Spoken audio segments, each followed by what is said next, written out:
Good morning, everybody. This is Dr. Rick Wallace. I am stopping in right now, hoping that I can leave you guys with something that will allow you to get your day off to a positive start, as well as provide you with something that you can use as a lifelong principle to guide you as you look to develop yourself to grow, which should be one of your primary objectives in this world, is to grow as a person, to be better tomorrow than you are today.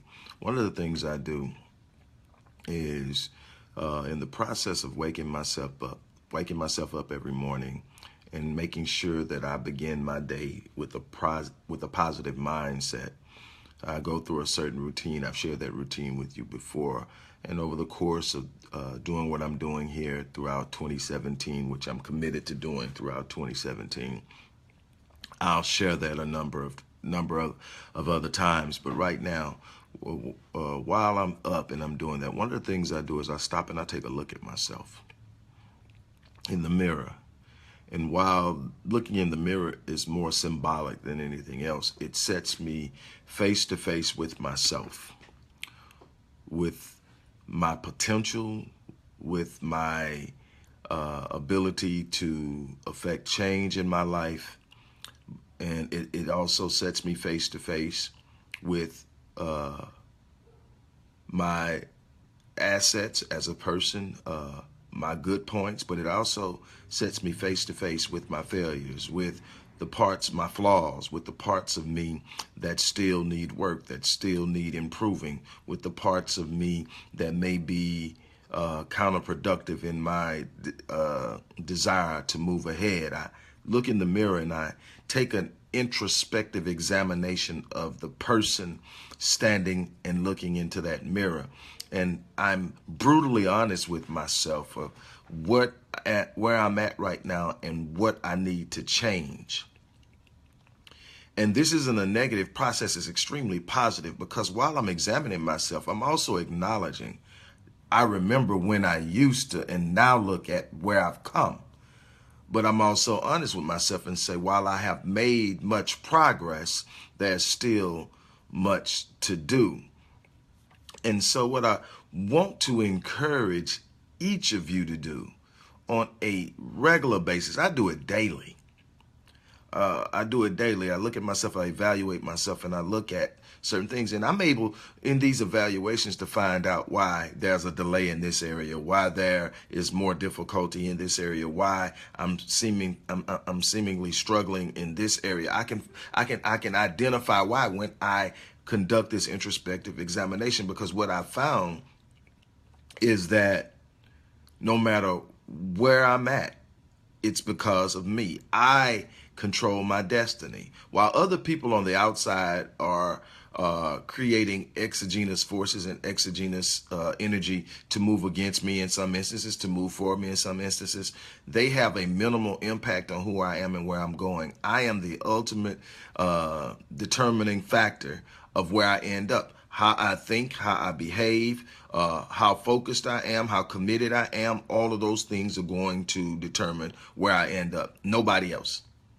Now, a person may be able to apply pressure. A person may be able to create obstacles. A person may be able to even create a situation of delay, but you can't stop me. I'm unstoppable. I'm living in my destiny. I'm living in my purpose. And the very definition of destiny says that no matter how hard you try to stop it, you only ensure that it happens. So that's where I live. And so when I examine myself, I don't point the finger and this person's doing that. That person's saying that. This person, I don't do that. See, that's playing the victim. That's giving someone else power in my life. No, I look at it and say, Rick, you should have did this. Rick, if you do this instead of this, you'll get better results. Rick, this is why this is happening. You got to work on that. You got to become better at it. You got to be more organized. You got to be more focused. You got to be more detailed. Whatever the situation is, I do it. And that is something that we all have to do, is take that introspective examination. I want to talk to you real briefly this morning about when you go. And then I'm going to get out of your way because I got a lot of other things to do today, a number of other videos to shoot, because I'm preparing to go into 2017 with my own goal of advancement and growth in business and as a person. And so I'm focused on that. And I'm a person that you don't create a New Year's resolution and keep it. We prove that every year. What you have to do when you decide that there needs to be a change, you have to start changing your thought processes. You have to start making adjustments in what you say, how you say it, how often you say it, what you're thinking. You start to develop a thought process that will create habitual changes and rituals that will lead to what you want to do and what you want to become. If you want to become more fit, you got to be a person who has a mindset of fitness and health holistically, and you have to be that person. You can't just sit up and you'll show up at the gym for a while, but because that's not who you are, you won't continue it. So just keep that in mind. But let's talk about when you leave, and I'm talking about when it's time for you to go. Dr. Howard Thurman, who was the mentor of Dr. King, once said that the ideal situation for a human is to live a long life, and then as they are preparing for their transition from this world to the next, that they have all of their loved ones around them, standing at their bedside, praying as they transition. He says, but allow me a little bit of latitude to present another alternative to you. Imagine that you are laying on your deathbed and you've lived a life that most people would consider to be a long life. And now, instead of your loved ones standing at the foot of your bed and are surrounding your bed, standing around your bed are the visions, the dreams, the ideas, the gifts, the talents, all of those things that you were gifted with and presented with at the beginning. And now they're standing at the foot of your bed and surrounding your bed as you begin to transition. And these gifts, these ideas, these dreams, these visions, these talents are looking at you and said, we came to you and only you. And because we came to you, you were the only one that could give us life. But you allowed us to lie dormant within you. And now we must die and go to the grave with you. Unrealized, unactivated, unactualized. I believe it was Miles Monroe who first said that the graveyard is the wealthiest place on the planet, because at the graveyard you will find unfulfilled dreams, books never written, plays never written, movies never written, and filmed, businesses never started, dreams never engaged and actualized. You will find the wealthiest place, all these things that died with the person who was entrusted with them. So here's what I'm asking you. When you go, if you were to go right now, what would you be taking with you? How much of your gifting would you be taking with you? How much of your vision would you be taking with you? How many ideas that you've never even mentioned would you be taking with you? How many hopes would you be taking with you? How many books would you be taking? How many lectures and speeches and sermons would you be taking with you?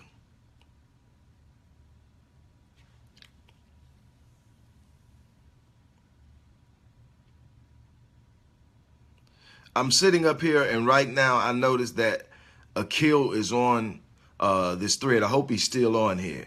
But he comes to mind when I think about this. What if this brother who has this brilliant mind about nutrition would have set on his vision, would have set on his dream, wouldn't have wrote the book the God Awakening Diet, would not have set up an enterprise system that would allow him to empower, inspire, and help others live a more healthy life? What if he'd have just sit on that because he was afraid of failing, because he was afraid of what other people would think, because he was afraid of the competition, because of all of these different things? What if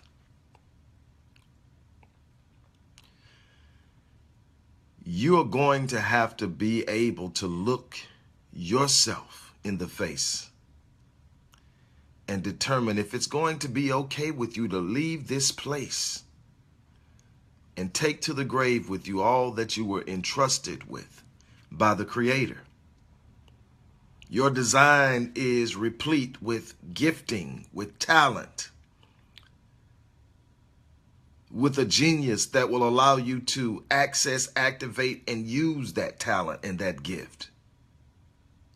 And yet you're sitting on it. You're allowing someone else to determine your value by the salary they pay you. You're allowing someone else to give you permission to do that which you were designed to do. You will allow the random opinion of others to sit up and provide you with your reality instead of you writing the narrative of your own life your way, based on your vision, based on your dreams. You're living in someone else's box.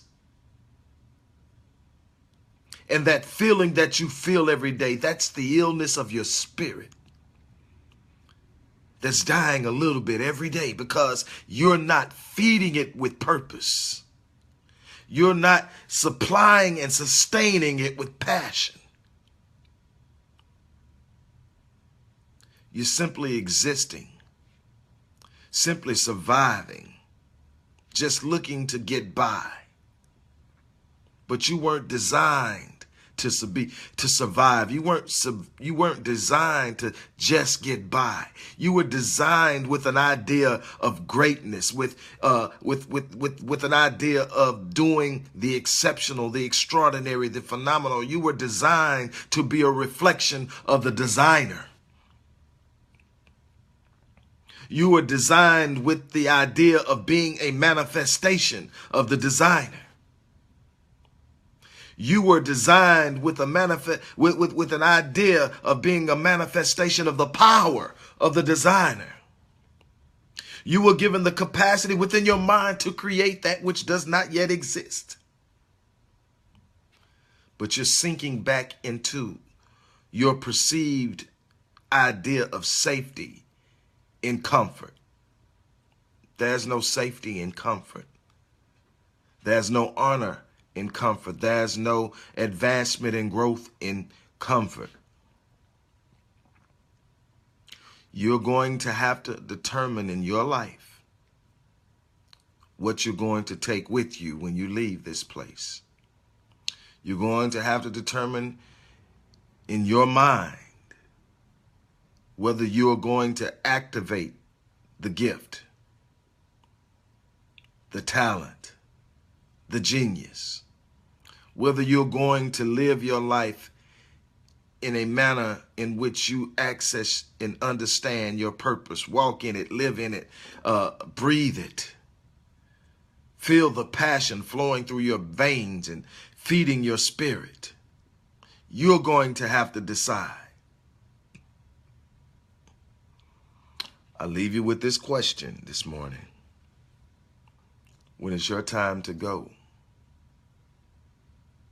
what or who will be standing at your bedside? And what will they be declaring? Will you be will you be going to your grave having left a legacy, or will you be going to your grave having taken the wealth of your gifting with you? I love you guys. It's an honor and a pleasure to be able to serve you in the multitudinous ways that I have over the years. I'm looking forward to what's ahead of us in 2017. But we've got to stand up and hold ourselves accountable. We are going to be the determining factor in where we land, where we end up. What we do in our future will be the result of what we're doing and investing in ourselves now. You cannot have something in the future that you have not planted currently. As I said, I love you. I'm going to die on E. That is going to be my goal in life, is to leave all of me activated, actualized, and spent when I leave this place. I don't want to take any of it to the grave with me. I encourage you to do the same thing. I love you guys. I'm out of here. Peace.